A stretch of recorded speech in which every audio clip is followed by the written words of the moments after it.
السلام علیکم ورحمۃ اللہ.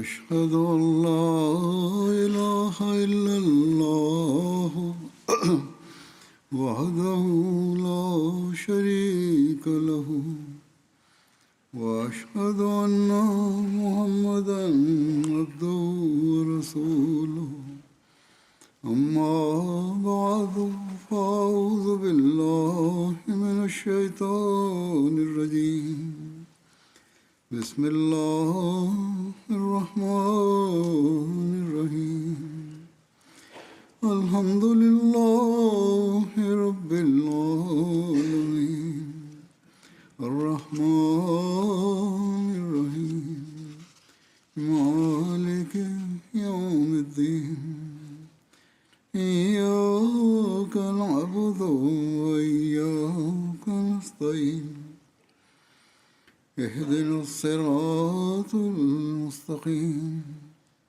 صراط الذين أنعمت عليهم غير المغضوب عليهم ولا الضالين. پیش از جلسه سالانه در خطبه‌ای به معیارهای شکرگزاری حضرت پیامبر اسلام صلی الله علیه و سلم و سیره و فرمایشات ایشان در این زمینه اشاره کرده بودم. امروز نیز در همین راستا مطالبی عرض خواهم کرد. آن حضرت ضمن جلب توجه به شکرگزاری از خدای تعالی به سپاسگزاری در برابر کوچکترین امور نیز سفارش فرمودند. چون که حضرت انس بن مالک بیان می‌کنند که پیامبر خدا صلی الله علیه و سلم فرمودند خدا از این عمل بنده خیش خوشنود می شود که هرگاه لقمه ای می خورد یا جرعه ای می نوشد او را برای آن حمد کند. همچنین حضرت عایشه بیان می فرمایند که روزی پیامبر اکرم صلی الله علیه و سلم وارد خانه شدند و تکه نانی را روی زمین افتاده دیدند. ایشان آن تکه نان را برداشتند، تمیز کردند و میل فرمودند و سپس فرمودند ای عایشه، چیزهای ارزشمند و قابل احترام را گرامی بدار، زیرا وقتی نعمت روزی از قومی گرفته شود دیگر هرگز به آنان باز نمی گردد. بنابراین این سیره حضرت پیامبر اکرم صلی الله علیه و سلم بود که هم خودشان نیز بر هر امر کوچکی خدا را شکر می گفتند و سپاسگزار نعمتهای او بودند و هم به خانواده خیش نیز همین امر را توصیه می‌فرمودند. از این رو اگر خواهان برکت در روزی خود هستیم باید برای تک تک نعمت‌های خدای تعالی شکرگزار باشیم. حضرت ابن عباس تعریف می‌کنند که در روز فتح مکه پیامبر خدا صلی الله علیه و سلم به خانه دخترعموی خیش ام هانی بنت ابی طالب تشریف بردند. در آن هنگام آن حضرت گرسنه بودند. ایشان فرمودند آیا غذایی داری که بخوریم؟ حضرت ام هانی عرض کردند که جز چند تکه نان خوش چیزی ندارم و شرم دارم که آنها را در خدمت شما تقدیم کنم. آن حضرت فرمودند که همانها را بیاور. ایشان آن تکه های نان را در آب ریختند و خرد کردند. ام هانی نمک آوردند. حضرت پیامبر صلی الله علیه و سلم فرمودند آیا خورشتی هم هست؟ حضرت ام هانی عرض کردند که یا رسول الله جز اندکی سرکه چیز دیگری نیست. آن حضرت فرمودند همان را بیار. سپس آن را روی غذای خیش ریختند و میل فرمودند و خدا را حمد گفتند و سپس فرمودند که سرکه چه خورشت نیکویی است. ای ام هانی، خانه‌ای که در آن سرکه باشد فقیر نیست. اینها معیارهای شکرگزاری حضرت پیامبر اکرم صلی الله علیه و سلم بود. ما در این کشورها زندگی میکنیم و از نعمتهای بیشماری بهره مندیم. با این همه حق شکرگزاری خدای تعالی را ادا نمی کنیم، بلکه گاهی اوقات بر سر مسائل کوچک زبان به شکوه می گشاییم. از خانواده خود گلایه می کنیم که چرا این را نیاوردند یا آن را نیاوردند. حضرت مسلم موعود رضی الله عنه حال و روز این ناسپاسان و صحنه شکرگزاری صحابه را به شیوهی بسیار مؤثر ترسیم کردند. ایشان می‌فرمایند که اگر زمانی بر تن شما جامه‌ای پاره باشد به گریه می‌افتید و میگویید که چه بخت بدی داریم که لباسی پاره برای پوشیدن نصیبمان شده است. اما اگر صحابه جامه‌ای پاره به دست می آوردند، سرشان در پیشگاه خدا خم می شد، زبانشان به ذکر لطف او تر می شد و می گفتند چه لباس خوبی است که خدایمان به ما عطا کرده است. اگر پس از 4 روز تکه نان خشکی به دستشان می رسید، چشمانشان از شادی برق می زد و می گفتند الحمدلله، خدا ما را از نعمت خویش بهره‌مند ساخته است. به همین دلیل است که تکه های نان خشک به صحابه چنان فایده ای می رساند که ایشان یعنی حضرت مسلم موعود رضی الله عنه خطاب به افراد جماعت می فرمایند که پلو و قرمه نیز به شما چنین فایده نمی رساند. امروزه کسی که پلو نصیبش می شود پلو را می خورد، اما در عین حال حسرت می خورد که ای کاش در کنار پلو زرده که نوعی پلوی شیرین هم هست، می‌فهمند که کسی که پلو و زرده برایش فراهم می شود اون نیز خون گریه می کند و می گوید که ای کاش در کنار پلو شیرین فرنی هم بود که اینم نوعی غذای شیرین است. کسی که عدس نصیبش می شود برای گوشت اشک می ریزد، کسی که گوشت به او می رسد برای برنج بیتاب می شود، یا کسی که 4 نان برای خوردن به او می رسد. به این ترتیب ایشان با جزئیات بسیاری این موضوع را بیان فرمودند. به هر حال ایشان می‌فهمند که اما حال آن صحابه چگونه بود. آنجا اگر تکه نان خشکی نیز به دست می آمد، صحابه میگفتند که ما حتی مستحق همین تکه نان هم نبودیم. این لطف خدای تعالی است که این تکه نان را هم به ما عنایت فرموده است. نتیجه این میشد که تکه نان خشک به جان و تنشان قوت میبخشید، در وجودشان علو همت و بلند همتی پدید می آورد و روحیه شکرگزاری را در آنها فزونی می بخشید. در روز فتح مکه، روزی که دوران امارت عرب به پایان رسید و پیامبر خدا صلی الله علیه و سلم با 10,000 نفر وارد مکه شدند، سران بزرگ مکه که تمام عمرشان به دشمنی با اسلام گذشته بود، با سرهای افکنده در حضور آن حضرت حاضر شدند و حضرت پیامبر اکرم صلی الله علیه و سلم به آنان چنین اعلام فرمودند که بروید، من با شما کاری ندارم، همه شما از جانب من آزاد هستید.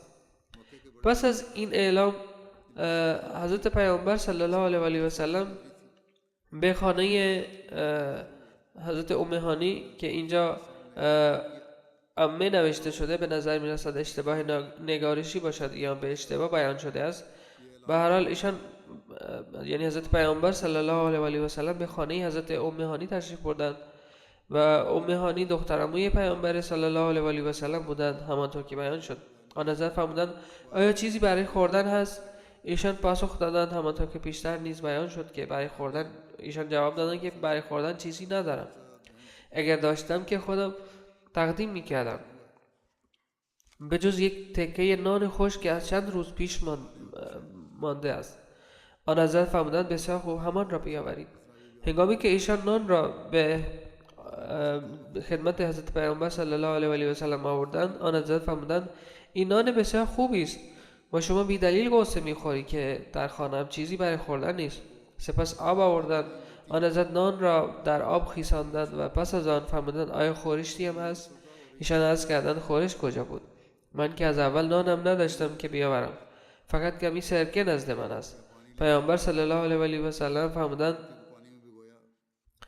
چه خورشت خوبی است. همانطور که بیان شد ایشان سرکه را آوردند و آن حضرت صلی الله علیه و سلم نان را در آن خیساندند و میل فرمودند. ایشان می‌فرمایند که پیامبر صلی الله علیه و سلم سرکه را نیز نعمت خدا دانستند و نان خشک را با آن میل کرده و شکر فضل الهی را به جا آوردند. پس در حقیقت هضم غذا به نشاط انسان بستگی دارد که از دل سرچشمه بگیرد. اگر غذای معمولی با خوشحالی خورده شود، نیروی بسیاری ایجاد می کند. اما اگر بهترین غذا با غصه و اندوه خورده شود، هیچ نیرویی در انسان پدید نمی آورد. آن حضرت میفهمند که یعنی حضرت مسلم موعود رضی الله عنه میفهمند که مردم گمان میکنند که باید چیزهای بیشتری به دست می آوردند و کمتر نصیبشان شده است. اما صحابه درباره هر چیز چنین میپنداشتند که استحقاقشان کمتر بود اما بیشتر نصیبشان شده است. شیوه شکرگزاری آنان چنین بود که اگر اندک چیزی هم به ایشان میرسید میگفتند همین هم بسیار زیاد است. به همین دلیل یک قرص نان چنان به آنان فایده میرساند که 10 نان هم به شما آنقدر فایده نمیرساند. سپس حضرت مسلم فرمودند که این بدان سبب است که برخی از شما هنوز شیرینی ایمان را نچشیده اید، حلاوت ایمان را نچشیده اید. دلهایتان کاملا از این حقیقت بیخبرند که خدا شما را برای یک کار روحانی عظیم و شأنی آفریده است و در برابر کسی که خدا او را برای انقلاب و دگرگونی روحانی آفریده باشد، بزرگترین پادشاه دنیا نیز ناچیز است. اما به جای آن که مقام خیش را بشناسید و درک درستی از وظایف خود داشته باشید، به مسائل بسیار پیش پا افتاده و پس توجه می کنید و می گویید این به من نرسید و آن به من نرسید. تا زمانی که این احساس در شما پدید نیاید که خدا شما را برای چه هدفی آفریده است و تا زمانی که مقام خود را نشناسید چه کاری از شما ساخته است. خدا شما را در چنان مقامی قرار داده است که دلتان همواره باید سرشار از امواج شادی باشد و پیوسته بیداری و هوشیاری در شما دیده شود. اگر این حالت در شما پدید آید، بلافاصله چنان نیرویی در وجودتان ایجاد می شود که کمترین خوراک نیز شما را برای انجام کار توانمند می سازد. پس این نسخه است که به طور کلی هر احمدی، حتی کسانی که امکانات کمتری دارند اما به طور خاص اعضای وقف زندگی، باید برای ارتقای معیار شکرگزاری خود به کار گیرند. به اینم نیاز مبرمی هست و به همین ترتیب باید این احساس را تا حد امکان در همسر و فرزندان خود نیز ایجاد کنند، زیرا هدفی که واقفین خود را برای آن وقف کرده اند هدفی بسیار عظیم است و برای دستیابی به این هدف بزرگ باید الگوهایی از کسانی که به اهداف عظیم دست یافته‌اند پیش روی ما باشد و تلاش کنیم که به آنها عمل کنیم. تنها در این صورت است که این هدف محقق خواهد شد. در این باره که حضرت پیامبر اسلام صلی الله علیه و آله و سلم در قبال خدمات صحابه خود چگونه قدردانی می‌کردند و تا چه حد آنان را مشمول دعاهای خویش می‌ساختند، روایتی از حضرت ابو قتاده آمده است. ایشان میگوید که در یکی از سفرها رسول خدا صلی الله علیه و آله و سلم آنان را خطاب قرار دادند و فرمودند شما تمام شام و تمام شب را راه می‌پیمایید و فردا انشاءالله به آب خواهید رسید. مردم چنان به راه افتادند که هیچ کس به دیگری توجه نداشت. حضرت ابو قتاده میگویند که رسول خدا صلی الله علیه و آله و سلم پیوسته در حرکت بودند تا آنکه نیمی از شب گذشت و من در کنار ایشان بودم. میگویند که رسول خدا صلی الله علیه و آله و سلم را چرت گرفت و روی مرکب خیش به یک سو خم شدند. من به ایشان نزدیک شدم و بی آن که بیدارشان کنم ایشان را نگه داشتم تا آنکه کاملا صاف روی مرکب خود نشستند. سپس به حرکت ادامه دادند تا آنکه بیشتر شب سپری شد. این بار نیز بر اثر چرت زدن روی مرکب خود خم شدند. میگویند بازم بی آن که بیدارشان کنم ایشان را نگاه داشتم تا آنکه دوباره صاف روی مرکب نشستند. میگویند سپس به همین منوال به راه خود ادامه دادند تا آنکه بخش پایانی سحر فرا رسید. در این هنگام بیش از 2 بار پیشین خم شدند تا جایی که نزدیک بود واژگون شوند. من خود را به ایشان رساندم و ایشان را نگه داشتم. در این هنگام سر برداشتند و فرمودند کیست؟ عرض کردم ابو قتاده. و نظر فرمودند از چه وقت این گونه با من همراهی میکنی؟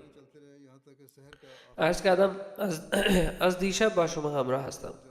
فرمودند خدا حافظ تو باشد، همان گونه که تو از پیامبرش حفاظت کردی. ایشان این گونه نهایت شکرگزاری خود را ابراز فرمودند. حضرت پیامبر خدا صلی الله علیه و آله و سلم چه اسوه و الگویی از معیار شکرگزاری خود را پیش روی ما نهاده‌اند. در روایتی از حضرت امامه آمده است که رسول خدا صلی الله علیه و آله و سلم فرمودند پروردگارم عزوجل به من پیشنهاد داد که دره مکه را برایم به طلا تبدیل کند.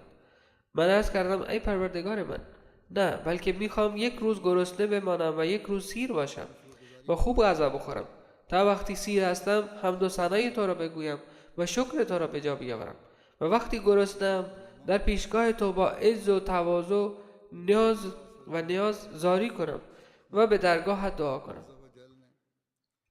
در روایتی از حضرت عبدالله بن مسعود آمده است که می‌فرمایند هرگاه رسول خدا صلی الله علیه و آله و سلم آب می نوشیدند ظرف را از دهان دور می‌کردند و در 3 نفس می‌نوشیدند. تمام لیوان را در 1 نفس سر نمی‌کشیدند، بلکه آب را در 3 نفس می‌نوشیدند. در هر نفس حمد خدا را به جا می‌آوردند و پس از آخرین نفس شکر خدا را می‌گفتند. چنانکه فرمودند حتی اگر 1 جرعه آب می‌نوشید، شکر آن را به جا بیاورید و حمد خدا را بگویید. این از شیوه آب نوشیدن همراه با شکرگزاری. از نظر سلامتی نیز ضروری است که انسان به جای 1 باره نوشیدن آب را یواش و با مکث بنوشد. در صحیح بخاری روایتی طولانی از حضرت ابو هریره آمده است که ایشان میگویند به خدا سوگند که هیچ معبودی جز او نیست. روزی از شدت گرسنگی برای تسکین دردم شکم خود را بر زمین میچسباندم و گاهی نیز از شدت گرسنگی سنگی به شکم خود میبستم. این سخن مربوط به 1 روز نیست، بلکه ماجرای چندین روز گرسنگی است. ایشان میگوید که روزی در مسیر رفت و آمد مردم نشستم، حالم بسیار ناگوار بود. حضرت ابوبکر از آنجا گذشتند. من از ایشان در مورد آیه‌ای از قرآن شریف پرسیدم که مربوط میشد درباره رسیدگی به افراد فقیر، کسانی که دست نیاز دراز نمی کنند. ایشان نیز معنی آن آیه را برایم توضیح دادند و رفتند. پس از آن حضرت عمر عبور کردند. ایشان نیز به همین ترتیب معنی آیه را برای من گفتند و رفتند. پس از آن حضرت پیامبر اسلام صلی الله علیه و سلم از کنارم گذشتند و چون مرا دیدند لبخند زدند و وضعیت درونی و حالت صورتم را دریافتند و فرمودند اباهر. عرض کردم لبیک ای رسول خدا. ایشان فرمودند به دنبال من بیا. آن حضرت به خانه رفتند و من نیز پشت سرشان رفتم. ایشان وارد خانه شدند و به من نیز اجازه ورود دادند. در داخل اتاقشان کاسه شیر قرار داشت. از اهل خانه پرسیدند این از کجا آمده است؟ پاسخ دادند که به عنوان هدیه آورده‌اند. به هر حال فرمودند اباهر. عرض کردم لبیک یا رسول الله. ایشان فرمودند نزد اهل صفه برو و آنان را پیش من بیاور. اینان کسانی بودند که اغلب گرسنه می‌ماندند و همواره همانجا در بیرون می‌نشستند. مردم آنان را به خانه‌های خود می‌بردند و به آنها غذا می‌دادند. به هر حال حضرت پیامبر صلی الله علیه و سلم آنان را نزد خود فراخواندند. ابو هریره میگویند که این فراخواندن برایم بسیار ناخوشایند بود. با خود گفتم این اندک شیر برای اهل صفه چه فایده ای دارد؟ من سزاوارتر بودم که از این شیر بنوشم تا جان بگیرم و اگر آنان بیایند و حضرت صلی الله علیه و سلم به من دستور دهند که شیر را به آنان بدهم، باید این کار را بکنم و دیگر امیدی نیست که چیزی از آن شیر به من برسد. اما چاره ای جز فرمان برداری از خدا و پیامبر او صلی الله علیه و سلم نبود. غیر از این هیچ راهی هم نداشتم. سرانجام نزد آنها رفتم و آنها را فراخواندم. اهل صفه آمدند و سر جای خود نشستند. حضرت پیامبر صلی الله علیه و سلم فرمودند اباهر، یعنی ابو هریره. عرض کردم لبیک یا رسول الله. فرمودند این را بگیر و به آنان بده. ابو هریره میگویند که من آن کاسه را گرفتم، به یک نفر میدادم، او می نوشید تا سیراب میشد. سپس به نفر دوم و سوم میدادم و به همین ترتیب همه نوشیدند تا این که در پایان به پیامبر خدا صلی الله علیه و سلم رسیدم و تمام کسانی که نشسته بودند کاملا سیراب شده بودند و به خوبی شیر نوشیده بودند. آن حضرت کاسه را گرفتند و روی دست خود نهادند. آنگاه به من نگاهی کردند و لبخند زدند و فرمودند ابو هریره. عرض کردم لبیک ای رسول خدا. فرمودند فقط من و تو باقی مانده ایم. عرض کردم ای رسول خدا شما راست فرمودید. ایشان فرمودند بنشین و بنوش. من نشستم و شروع به نوشیدن کردم. آن حضرت فرمودند که بازم بنوش. من بیشتر نوشیدم. آن حضرت پیوسته می فرمودند بازم بنوش. آنقدر نوشیدم که سرانجام عرض کردم خیر، قسم به آن ذاتی که شما را به حق فرستاده است، دیگه هیچ راهی برای فرو بردن آن در خود نمی‌یابم. کاملا سیر شدم. آن حضرت فرمودند به من نشان بده. پس کاسه را به آن حضرت دادم. ایشان با آن که خودشان نیز گرسنه بودند ابتدا خدای تعالی را شکر گفتند. ایشان و نام خدا را بردند. و آن شیر باقی مانده را نوشیدند. پس این شکرگزاری آن حضرت بود و به سبب همین شکرگزاری خدای تعالی چنان برکتی در آن شیر نهاد که همه صحابه از آن نوشیدند و آن حضرت نیز گرسنگی خود را با آن برطرف فرمودند. حضرت عایشه بیان می‌کنند که رسول خدا صلی الله علیه و آله و سلم فرمودند کسی که لطفی در حق او می‌شود باید آن را جبران کند و کسی که توانایی آن را ندارد باید از آن لطف در برابر مردم یاد کند. زیرا کسی که یاد می‌کند شکرگزاری کرده است و کسی که به دروغ خود را صاحب بزرگی می‌پندارد با آن که از آن بزرگی برخوردار نیست همانند کسی است که 2 لباس دروغ بر تن کرده است، یعنی سر تا پا دروغ است. در روایتی آمده است که اسود بن وهب بن عبد مناف بن زهره دایی پیامبر خدا صلی الله علیه و آله و سلم اجازه شرفیابی به حضور ایشان را خواست. پیامبر خدا صلی الله علیه و آله و سلم فرمودند ای دایی من داخل تشریف بیاورید. ایشان داخل شدند. رسول خدا صلی الله علیه و آله و سلم عبای خود را برای او پهن کردند و فرمودند بر روی آن بنشینید زیرا دایی به منزله پدر است. ای دایی کسی که در حق او احسانی صورت پذیرد و شکر آن را به جا نیاورد دست کم از آن لطف و احسان یاد کند، زیرا وقتی از آن یاد می کند گویی شکر آن را به جا آورده است. این جنبه از شکرگزاری را در سیره خود حضرت پیامبر صلی الله علیه و آله و سلم چگونه می‌بینیم؟ رویدادهای بسیاری وجود دارد که آن حضرت همواره از نیکوکاران خود یاد می‌کردند و در هر موقعیتی از آنان سخن می‌گفتند. مثلا حضرت خدیجه رضی الله عنها که همسر گرامی ایشان بودند گام به گام قدردان حضرت پیامبر صلی الله علیه و آله و سلم بودند و با ایشان نیک رفتاری می‌کردند. حضرت خدیجه با روی ثروتمند در مکه بودند.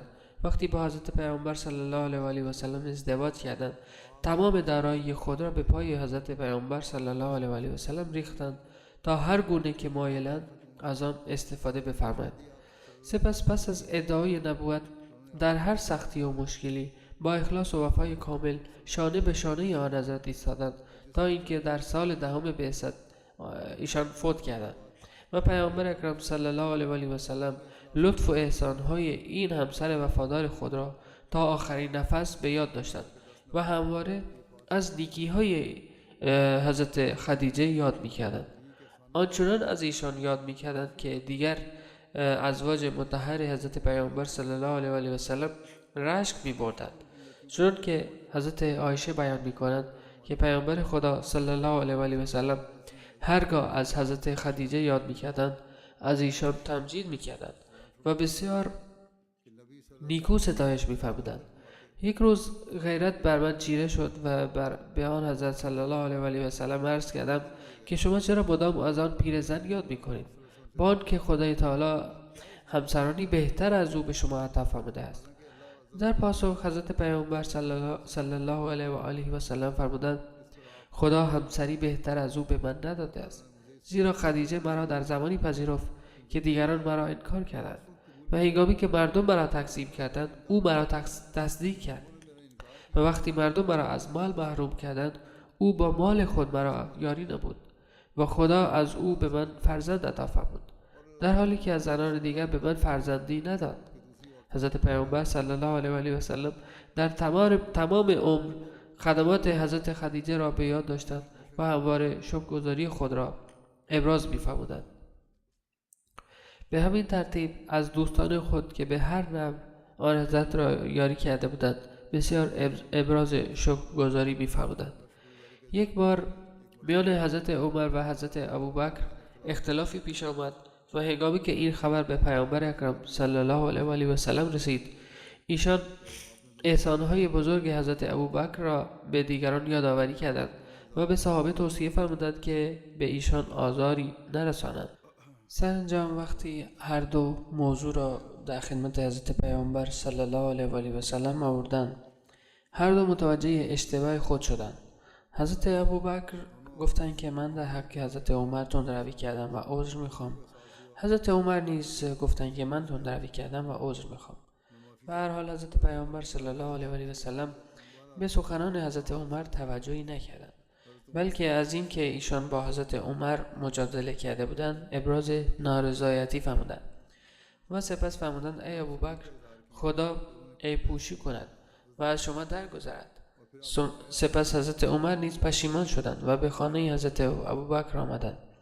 هنگامی که آن دو نشسته بودند، پیامبر اکرم صلی الله علیه و آله و سلم فرمودند: ای مردم، خدا مرا به سوی شما مبعوث کرد و شما گفتید تو دروغ میگویی، اما ابوبکر گفت که تو راست میگویی و او با جان و مال خود با من همدردی کرد. پس آیا یار مرا برایم به حال خود رها خواهید کرد یا نه؟ ایشان این سخن را دو بار فرمودند. پس از آن هرگز کسی به حضرت ابوبکر آزاری نرساند و همواره رعایت حال ایشان میشد. از حضرت ابو سعید خدری روایت نقل شده است که گفت رسول خدا صلی الله علیه و آله و سلم با مردم سخن گفتند و فرمودند: خدا به بنده ای اختیار داده است که دنیا را برگزیند یا نعمتی را که نزد خداست، و آن بنده نعمتی را برگزید که نزد خداست. ابو سعید میگوید که حضرت ابوبکر با شنیدن این سخن گریه کردند و ما از گریه کردن ایشان بسیار شگفت زده شدیم، تعجب کردیم، زیرا رسول خدا صلی الله علیه و آله و سلم از بنده ای یاد می‌فرمودند که به او اختیار داده شده بود. اما حضرت ابوبکر با شنیدن آن شروع به گریه کردند. در حقیقت منظور از آن بنده خود پیامبر اکرم صلی الله علیه و آله و سلم بودند که به ایشان اختیار داده شده بود. راوی میگوید حضرت ابوبکر در میان ما صحابه بیش از همه به این موضوع دانا بودند، از این رو گریستند. پیامبر اکرم صلی الله علیه و آله و سلم فرمودند: از میان شما ابوبکر در همنشینی و صرف مال بیش از همه بر من لطف کرده است. اگر کسی قرار بود کسی را جز پروردگارم به عنوان دوست صمیمی خود برگزینم، بیگمان ابوبکر را برمیگزیدم. دلیل گریه کردن حضرت ابوبکر این بود که با شنیدن این سخن ایشان متوجه شده بودند که حضرت خدای تعالی قصد دارد که حضرت پیامبر صلی الله علیه و آله و سلم را به سوی خود فرا بخواند. هنگامی که در مکه مصائب گوناگونی بر مسلمان‌ها تحمیل شد، آنان به اذن خدای تعالی به سوی حبشه هجرت کردند. در آن زمان پاشای حبشه در کشور خود به آنان پناه داده بود. پیامبر اکرم صلی الله علیه و آله و سلم همواره این لطف و احسان پاشای نجاشی را به یاد داشتند و در هر موقعیتی مراتب سپاسگزاری از این لطف را با اقوال و افعال خویش ابراز می‌فرمودند. چنانکه وقتی هیئت نجاشی به حضور پیامبر اکرم صلی الله علیه و آله و سلم رسیدند، پیامبر خدا صلی الله علیه و آله و سلم برای استقبال از آنها برخاستند. صحابه عرض کردند: ای رسول خدا، ما برای خدمتگزاری کافی هستیم. اما ایشان فرمودند: آنان یاران ما را با اکرام و احترام فراوانی نگه داشته بودند و من دوست دارم خود پاسخ این لطفشان را بدهم. سپس آن حضرت با همین روحیه سپاسگزاری بر جنازه آن پاشا نماز میت نیز خواندند. چنانکه از حضرت ابو هریره روایت نقل شده است که هنگامی که خبر وفات نجاشی به پیامبر اکرم صلی الله علیه و آله و سلم رسید، ایشان نماز میت غایب او را اقامه فرمودند و صحابه پشت سر ایشان صف بستند و آن حضرت در آن نماز 4 تکبیر گفتند. اظهار سپاسگزاری پیامبر خدا صلی الله علیه و آله و سلم در قبال عمل انصار در روایت این گونه آمده است که در سال 13 نبوت و پیش از هجرت 70 نفر از مردم مدینه بر دست حضرت پیامبر اسلام صلی الله علیه و آله و سلم بیعت کردند و عهد بستند که وقتی آن حضرت به مدینه تشریف بیاورند، آنان همچون جان خیش از آن حضرت محافظت می‌کنند. در این موقع یکی از صحابه انصاری عرض کرد: ای رسول خدا، ما با یهودیان مدینه روابط دیرینه داریم. با همراهی شما این روابط قطع می شود. ما بعد از زمانی که خدا شما را غلبه عطا کند، ما را رها کنید و به مکه باز گردید. آن حضرت فرمودند: خیر، هرگز چنین نخواهد شد. خون شما خون من، دوستان شما دوستان من و دشمنان شما دشمنان من خواهند بود. از حضرت ابن عباس روایت نقل شده است که پیامبر اسلام صلی الله علیه و آله و سلم به دستشویی رفتند. من برای وضویشان آب گذاشتم. ایشان پرسیدند: این را چه کسی گذاشته است؟ ما به ایشان عرض کردیم: پیامبر اکرم صلی الله علیه و آله و سلم برای ایشان این گونه دعا کردند: اللهم فقهه فی الدین، یعنی بار الها به او فهم در دین فهم عطا کن. حضرت پیامبر صلی الله علیه و آله و سلم حتی در قبال کارهای پیش پا افتاده نیز ابراز سپاسگزاری می‌فرمودند. در روایتی نقل شده است که پس از غزوه خیبر در راه حضرت پیامبر صلی الله علیه و آله و سلم با حضرت صفیه ازدواج کردند. در شب عروسی حضرت ابو ایوب خالد بن زید تمام شب را بیرون خیمه حضرت پیامبر صلی الله علیه و آله و سلم نگهبانی دادند. هنگامی که رسول خدا صلی الله علیه و آله و سلم بیدار شدند و دیدند که ابو ایوب بیرون نگهبانی می‌دهند، از ایشان پرسیدند: ای ابو ایوب، خیر است؟ موضوع چیست؟ ایشان عرض کرد که ای رسول خدا صلی الله علیه و آله و سلم، من درباره شما از این زن احساس نگرانی کردم که مبادا به شما آسیبی برسانم، زیرا در جنگ خیبر شما پدر، شوهر و کسانش را به هلاکت رسانده اید. به او تازه اسلام آورده است. از این رو از جانب او نسبت به شما بیمی در دلم افتاد. راوی تعریف می‌کند که حضرت پیامبر صلی الله علیه و آله و سلم با دیدن این اخلاص آن صحابی برایشان دعا کردند و فرمودند: بار الها، تو نیز همان گونه از ابو ایوب محافظت بفرما که او تمام شب از من محافظت کرد. مطعم بن عدی همان شخصی بود که صحیفه ظالمانه قریش را پاره کرده بود و هنگام بازگشت حضرت پیامبر صلی الله علیه و آله و سلم از طائف آن حضرت را در پناه خود گرفت و وارد مکه کرد. از این رو هنگامی که اسیران بدر پیش روی ایشان آورده شدند، آن حضرت از احسانهای مطعم یاد فرمودند. در روایتی آمده است که محمد بن جبیر از پدرش حضرت جبیر بن مطعم رضی الله عنه روایت نقل کرده است که پیامبر اسلام صلی الله علیه و آله و سلم درباره اسیران بدر فرمودند: اگر مطعم بن عدی زنده بود و درباره این ناپاکان از من شفاعت میکرد، من به خاطر او اینان را رها میکردم. حضرت میرزا بشیر احمد نیز این واقعه را نقل کرده‌اند و پس از نقل آن آورده‌اند که مطعم مشرکی سرسخت بود و در همان حال، یعنی در حال شرک، نیز درگذشت، اما در طبع او، در سرشت او مایه‌ای از شرافت وجود داشت، چنان که همان صحیفه ظالمانه قریش را که به سبب آن مسلمان‌ها در شعب ابی طالب محاصره شده بودند، همین مطعم پاره کرده بود.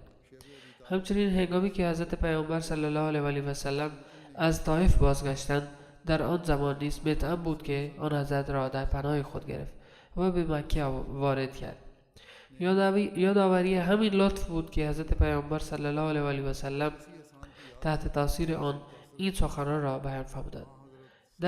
در حقیقت این یکی از ویژگی‌های بارز حضرت پیامبر اسلام صلی الله علیه و آله و سلم بود که هرگاه شخصی حتی نیکی اندکی در حق آن حضرت می‌کرد، هرگز احسان او را فراموش نمی‌کردند و همواره آرزو داشتند که فرصتی بیابند تا در مقام عمل نیز شکرگزار احسان او باشند. ایشان مانند اهل دنیا نبودند که وقتی یک بار در پاسخ به احسان و لطف کسی نیکی می‌کند بگویند دیگر لطفش را جبران کرده است، بلکه آن حضرت در تمام عمر همواره می‌کوشیدند تا آن احسان را جبران کنند یا از آن به نیکی یاد می‌کردند.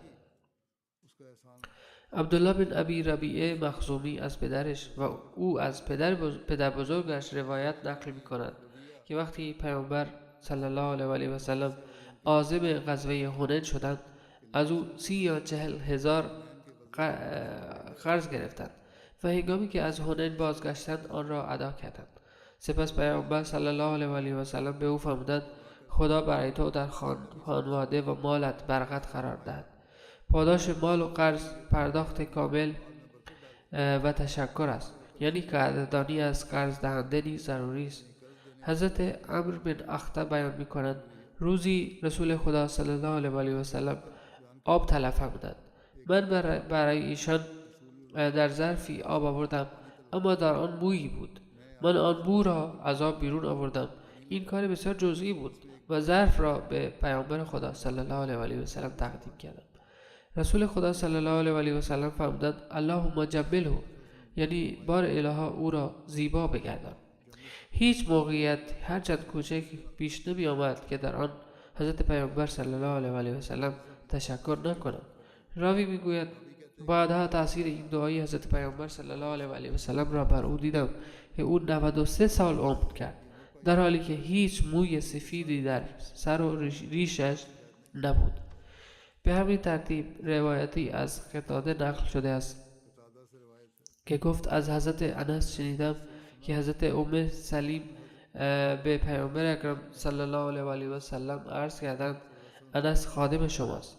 آن حضرت صلی الله علیه و آله و سلم برای انس چنین دعا کردند خداوندا مال و فرزندان او را افزون کن و در آنچه به او عطا کرده ای برایش برکت قرار ده.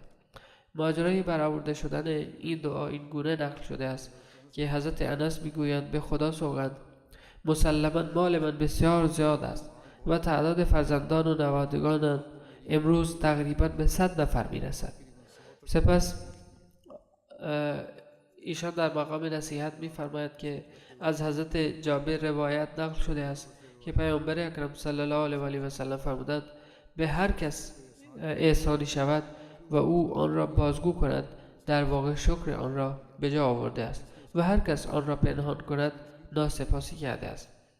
از حضرت عایشه رضی الله عنها روایت نقل شده است که پیامبر اکرم صلی الله علیه و آله و سلم هدیه را میپذیرفتند و عوض آن را نیز میدادند. حضرت جابر بن عبدالله بیان کردند که پیامبر خدا صلی الله علیه و آله و سلم فرمودند به هر کس هدیه‌ای داده شود اگر استطاعت دارد عوض آن را بدهد و اگر استطاعت ندارد از هدیه دهنده تمجید کند، زیرا هر کس از او تعریف کند در واقع شکرش را به جا آورده است و هر کس آن را پنهان کند ناسپاسی کرده است. اینها همان اخلاق بنیادین هستند که برای ایجاد محبت و مدارا در جامعه بسیار ضروری اند. از حضرت ابو هریره روایت نقل شده است که یک بادیه نشین ماده شتری به پیامبر خدا صلی الله علیه و آله و سلم هدیه داد و آن حضرت در عوض 6 ماده شتر به او عطا کردند. همچنین از حضرت ابو هریره روایت نقل شده است که شخصی به خدمت حضرت پیامبر اکرم صلی الله علیه و آله و سلم رسید و از ایشان چیزی خواست. رسول خدا صلی الله علیه و آله و سلم نصف وسق غله قرض گرفتند و به او دادند، یعنی تقریبا حدود 80 کیلو هست 80 کیلو بود. سپس شخصی که غله را قرض داده بود برای مطالبه آن آمد. حضرت پیامبر صلی الله علیه و آله و سلم یک وسق به او عطا کردند و فرمودند نصف آن برای ادای قرض است و نصف دیگر به عنوان هدیه و به پاس قدردانی از توست. از حضرت ابو هند روایت نقل شده است که حضرت تمیم بن اوس الداری از شام به مدینه قندیل‌ها، روغن زیتون و طناب‌های تابیده آورد. هنگامی که به مدینه رسید اتفاقا شب جمعه بود. ایشان به غلام خود به برده خود دستور داد غلام طناب‌ها را آماده کرد. قندیل‌ها که چراغ‌هایی بودند را در مسجد نبوی آویزان کرد. در آنها روغن ریخت و فتیله گذاشت. هنگامی که خورشید غروب کرد حضرت تمیم به برده خود فرمان داد که آنها را روشن کند. رسول خدا صلی الله علیه و آله و سلم وقتی به مسجد تشریف آوردند و دیدند که مسجد با آن چراغ‌ها روشن شده است، حضرت پیامبر صلی الله علیه و آله و سلم از دیدن این صحنه بسیار خوشحال شدند و فرمودند این کار را چه کسی انجام داده است؟ مردم عرض کردند که یا رسول الله تمیم داری. حضرت پیامبر صلی الله علیه و آله و سلم برای ایشان دعا کردند و فرمودند تو اسلام را منور ساختی، خدا تو را در دنیا و آخرت منور بگرداند. و سپس فرمودند اگر دختری داشتم او را به ازدواج تو در می آوردم. یعنی کار ایشان در روشن کردن مسجد را تا این حد ستودند. از حضرت عایشه رضی الله عنها روایت نقل شده است که پیامبر اکرم صلی الله علیه و آله و سلم شبها در نماز آنقدر می ایستادند که پاهایشان ترک برمی داشت. حضرت عایشه با دیدن این صحنه عرض کردند یا رسول خدا شما چرا چنین می‌کنید در حالی که خدا شما را از گناهان گذشته و آینده محفوظ داشته است؟ ایشان فرمودند آیا دوست ندارم که بنده سپاسگزاری باشم؟ وقتی بدنشان فربه شد در اینجا نوشته شده است، شاید به این معنی باشد که وقتی هنگام ایستادن در پاهای آن حضرت دردی احساس می‌کردند. به هر حال آن حضرت نشسته نماز می‌خواندند، اما در نماز نشسته قیام را به صورت نشسته انجام می‌دادند و سوره فاتحه و دیگر سوره ها را در حال نشسته می‌خواندند، ولی هنگامی که می‌خواستند رکوع کنند می‌ایستادند و سپس رکوع می‌کردند.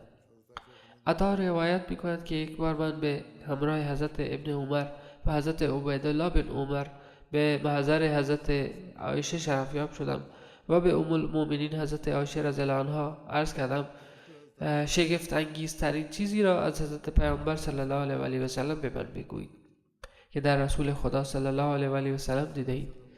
در این هنگام حضرت عایشه با یاد حضرت پیامبر صلی الله علیه و آله و سلم بیقرار شدند و به گریه افتادند و فرمودند هر رفتار حضرت پیامبر اکرم صلی الله علیه و آله و سلم بی‌نظیر بود. ایشان میگوید که یک بار حضرت پیامبر صلی الله علیه و آله و سلم شبی نزد من تشریف آوردند و در بستر کنارم در دراز کشیدند و فرمودند ای عایشه، آیا امشب به من اجازه میدهی که پروردگارم را عبادت کنم؟ عرض کردم به خدا سوگند من هم قرب شما و هم احترام به خواسته شما را دوست دارم. از سوی من مجاز هستید.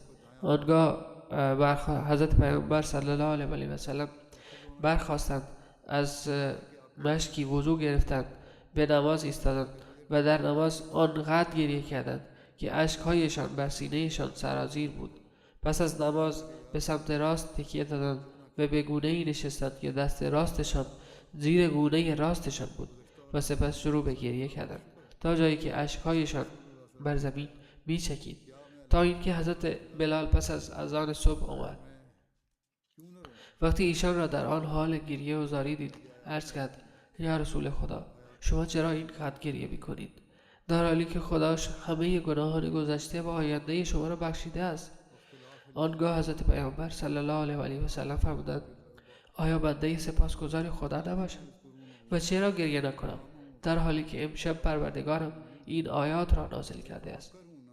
و آن آیات از سوره آل عمران اینها هستند: ان فی خلق السماوات والارض واختلاف اللیل والنهار لآیات لأولی الالباب الذین یذکرون الله قیاما و قعودا و علی جنوبهم و یتفکرون فی خلق السماوات والارض ربنا ما خلقت هذا باطلا سبحانک فقنا عذاب النار.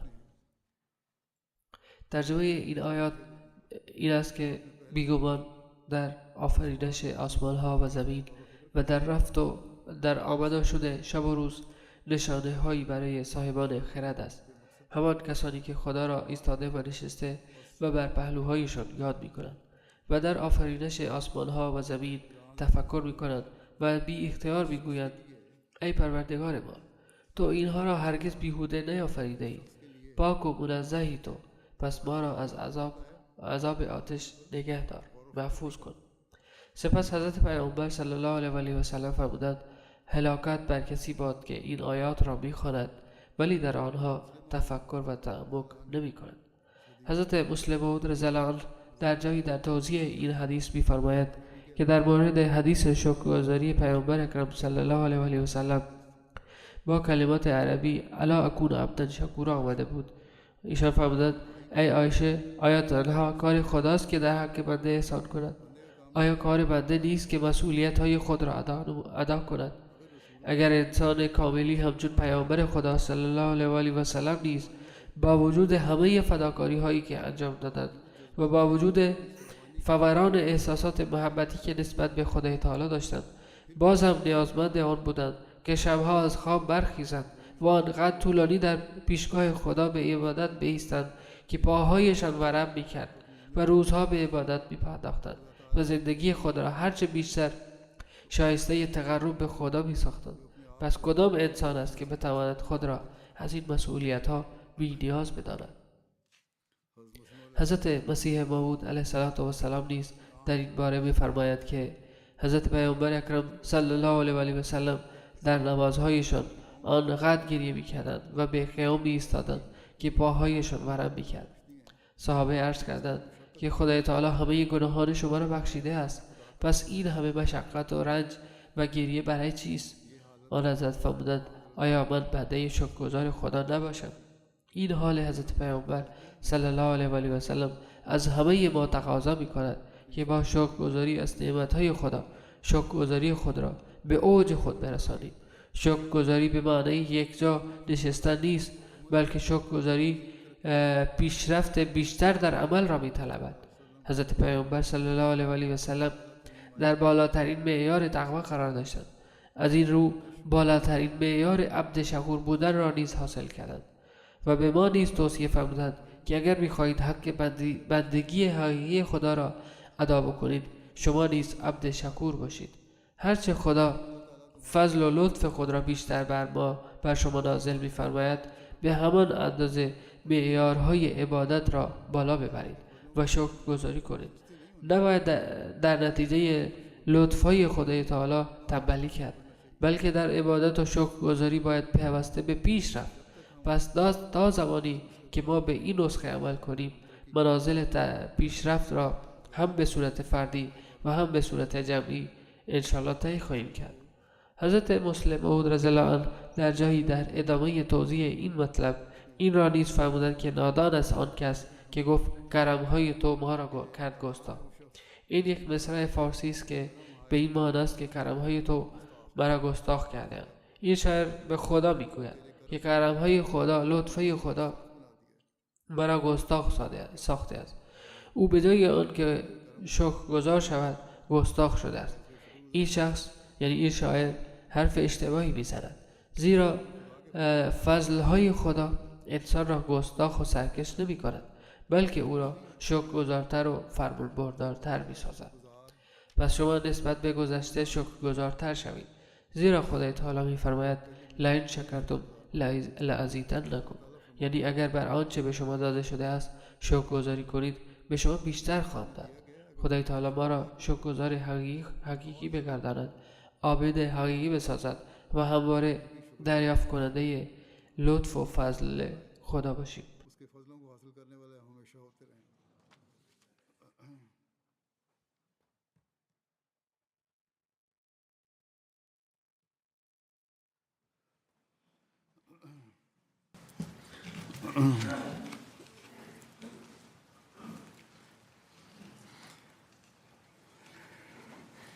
الحمد لله نحمده ونستعينه ونستغفره ونؤمن به ونتوكل عليه ونعوذ بالله من شرور أنفسنا ومن سيئات أعمالنا من يهده الله فلا مضل له ومن يضلله فلا هادي له ونشهد أن لا إله إلا الله ونشهد أن محمدا عبده ورسوله عباد الله رحمكم الله إن الله يأمر بالعدل والإحسان وإيتاء ذي القربى وينهى عن الفحشاء والمنكر والبغي يعظكم لعلكم تذكرون اذكروا الله يذكركم وادعوه يستجب لكم ولذكر الله أكبر.